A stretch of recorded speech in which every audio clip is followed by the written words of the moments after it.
Hi there guys, I'm Nikhil from Notion Hub, and in this video, I'll be showing you the most important tips and tricks for your Realme Narzo 30 Pro. By the way, I'll also be making a dedicated video for the best features where I'll be showing you all the features offered by this phone, so definitely check out that video as well. Link will be in the description.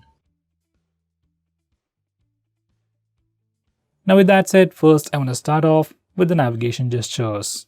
On this phone, it's called as swipe gestures from both sides. And once you turn it on, you get some extra options at the bottom. Make sure you enable switch to previous app toggle and vibrate on back navigation toggle. And once you're done, this is how the navigation gestures work. To go home, you can swipe from the bottom of the screen. For recent apps, you can swipe and hold.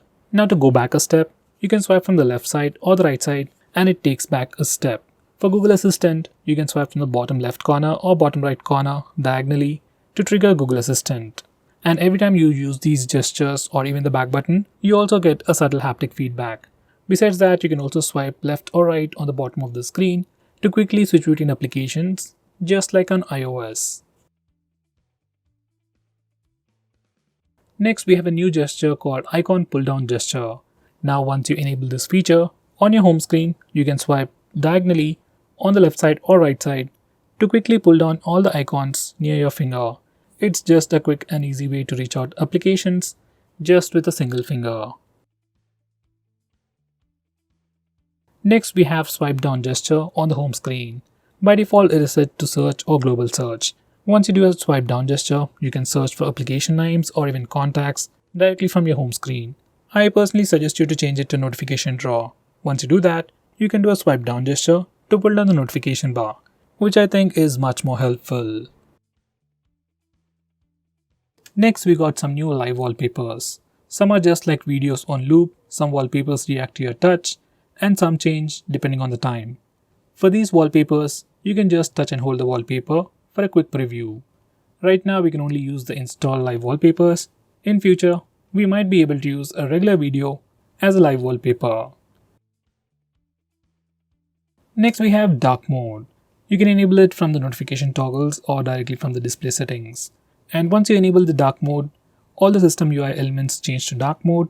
Even some of the stock applications like phone dialer, messaging application also change to dark mode, and even some Google applications like Play Store or YouTube switch to the dark mode automatically. Dark mode helps your phone look much more cooler, helps you save some battery, and puts less strain on your eyes at night. Next, I'm going to show you different ways to take a screenshot on this phone.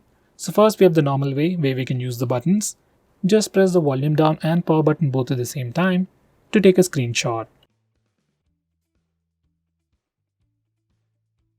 Next, we have 3-finger screenshot gesture.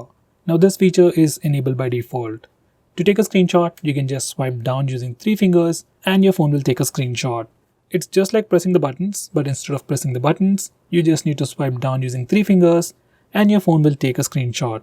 Personally, this is my favorite way to take a screenshot.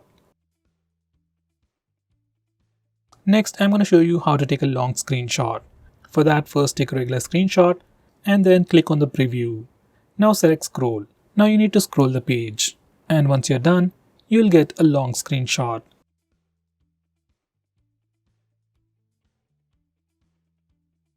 Finally, we have partial screenshot.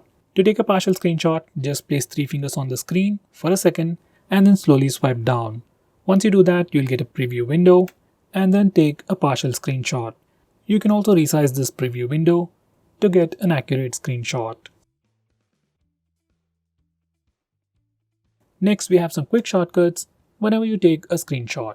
So every time you take a screenshot, whether it's with the buttons or the gesture, you get a preview on the screen and you can swipe that preview up to take a long screenshot.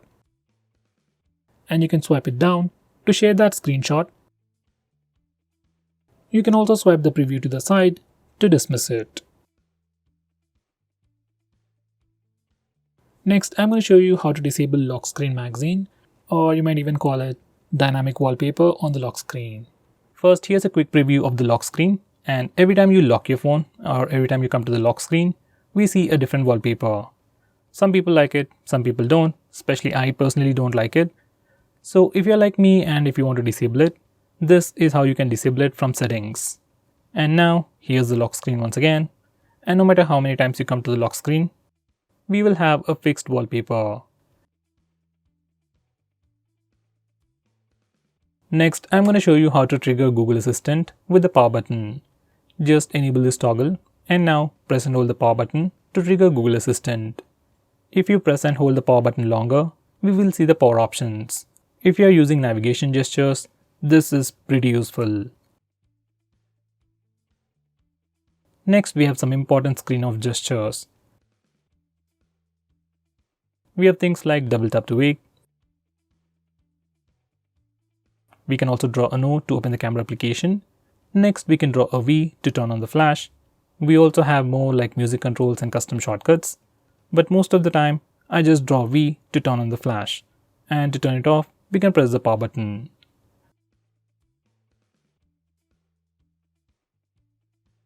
Next, we have a pretty cool shortcut to start or open split screen mode. This feature is enabled by default. Just make sure this particular toggle is enabled, and if it is enabled, you can just swipe up using 3 fingers to open the current application in a split screen mode. Next, I'm going to show you digital well-being. Now this is a feature from Google and you can find it in settings. This feature analyzes your phone's usage and gives you a complete report. It shows you how many times you've unlocked your phone, how many notifications you've got, how much time you're using your phone, and which apps you're using the most. So with all this information, you can know your usage and you can also limit your usage using this feature, which is a pretty cool thing. So let's say if you don't want to watch videos on YouTube for more than 1 hour in a day, we can put up such restrictions using this feature. Next, we have wind down. This is another feature from Google, which will help you sleep faster at night. Using this feature, we can schedule our phone to turn on grayscale mode and do not disturb mode automatically at a specific time. This is something I would definitely recommend you to try. Next, I'm going to show you how you can change your default apps, whether you want to change your default launcher, default browser, or anything. For that, we need to first go to settings. Once you're in settings, select app management, then select default apps. Now from this page, you can change your default launcher, default SMS application, browser, and so on. I would definitely recommend you to change your default browser to Google Chrome.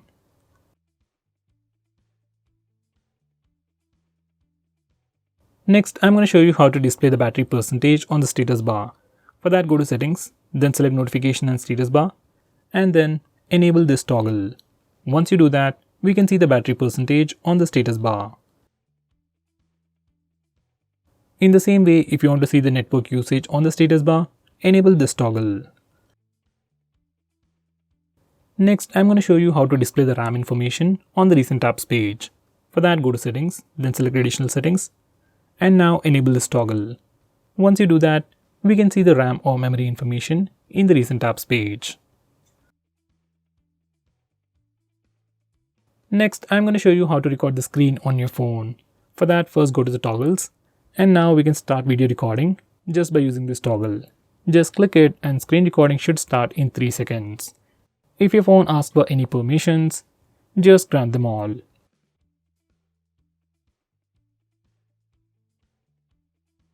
Next, I'm going to show you how to stop applications from automatically restarting in the background. For that, you need to first open Phone Manager. You can find it on the home screen or in your app drawer. Once you open it up, select Privacy Permissions, then select Startup Manager. Now from this page, we can start or stop applications from automatically restarting in the background. Personally, I'll enable this toggle for apps like Truecaller, WhatsApp, or Instagram, and disable it for everything else. So guys, these are the most important tips and tricks for your phone. If I missed out on anything important, do let me know by commenting below this video, and definitely check out my video on best features. Link will be in the description. Now with that said, if you're planning to buy this phone, please use the link in the description. It always helps the channel. If you want us to make any specific video, tweet out to us with the hashtag AskGreedyTech on Twitter and we will try to make it as soon as possible. I'm Nikhil from GreedyTech signing off. Have a nice day.